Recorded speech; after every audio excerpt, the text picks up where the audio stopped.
NATO summit Vilnius, Lithuania, today, July 11, and tomorrow, 12, where the fate of the entire planet is at stake.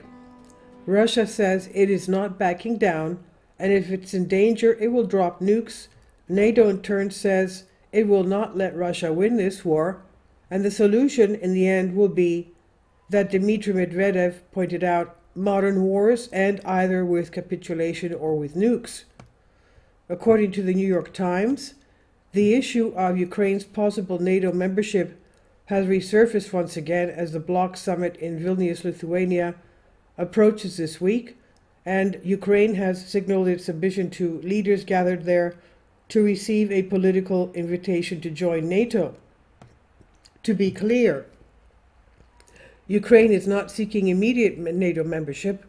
Ukraine President Volodymyr Zelensky now recognizes that he will have to join after the war ends and does not want to drag NATO members into his war with Russia by invoking Article 5 of the North Atlantic Treaty. What Ukraine wants is a political invitation that would end the so-called strategic ambiguity that has existed since 2008 NATO summit in Bucharest, Romania, where the alliance decided Ukraine should eventually join but did not offer it a clear path to do so. By giving Ukraine a destination but not a route, NATO left the nation uniquely vulnerable and ultimately opened to the door to Mr. Putin's incursions. Now, as in previous years, the conflict over the attendant risks of inviting Ukraine to NATO has resurfaced, and again it focuses on the risk of further provoking Mr. Putin. But for the 78% of Ukrainians who have close relatives or friends who have either been killed or injured in Putin's war, and who suffer from constant Russian missile and drone attacks, that argument sounds ludicrous. And any thought of keeping Ukraine out of NATO to prevent further Russian aggression makes no sense. Mr. Putin threatened to dive into his nuclear arsenal long before Ukraine sought a political invitation to Vilnius, and will continue to do so regardless of what is decided there. Perhaps more to the point, no one is more reluctant to escalate Russia's war against Ukraine into World War III than Putin himself. The Russian army has no chance in a military confrontation with NATO, and it can barely deal with the armed forces of Ukraine. So what about the risks of not inviting Ukraine to join NATO? Anything short of a political invitation to Ukraine in Vilnius is sure to be seen by Mr. Putin as a victory, allowing him to retain his de facto veto on the NATO enlargement process and confirming to him that his policy of waging wars and occupying other countries to prevent them from joining projects. As long as Ukraine remains in the NATO vacuum, Putin will attack Ukraine again and again in hopes of creating a new Russian empire. There is no better insurance for Ukraine against new attacks than the guarantee of future NATO membership. Further, delaying the decision will also have a negative impact on the democratic transformations underway within Ukraine.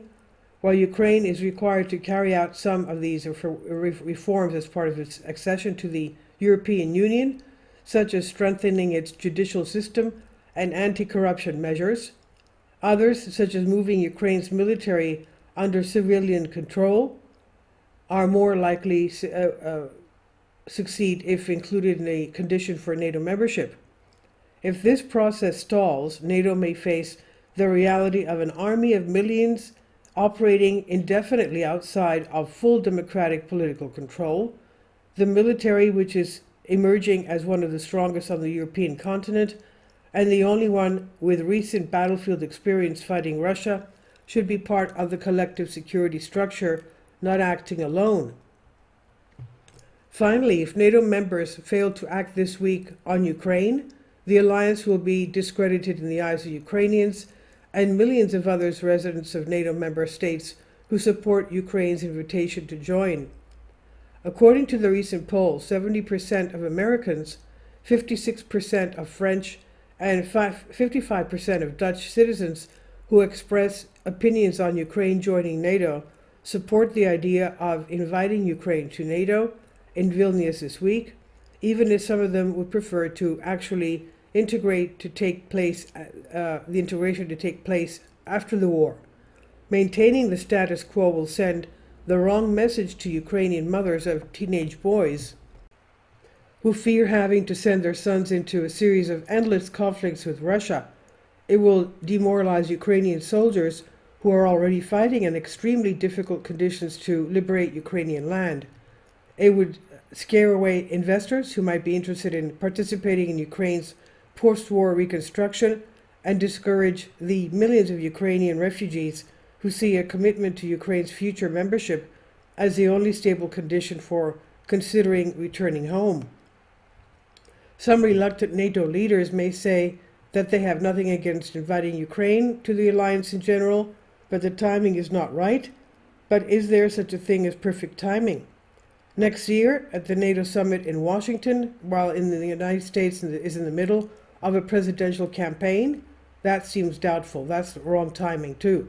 Ukraine's bid for NATO membership will not go far. Ukraine will knock on NATO's door again and again to remind Western capitals that it was precisely their fear of escalation on Putin's part that led to Europe's biggest war since World War II. America has put an end to Mr. Putin's plans to recreate a Russian empire by helping Ukraine defend itself. Now is the time to bury Moscow's imperialist dreams.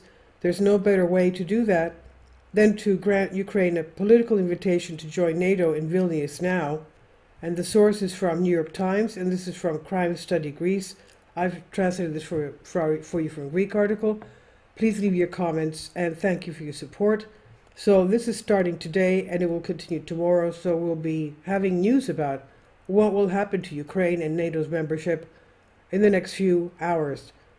Please leave your comments, and thank you for your support. Please support my Patreon account. The daily posts are 5 videos daily, and they are totally different from what I have on my YouTube channel. Thank you so much for your support and that you find all my content so interesting. You'll find the Patreon account details in the description box below.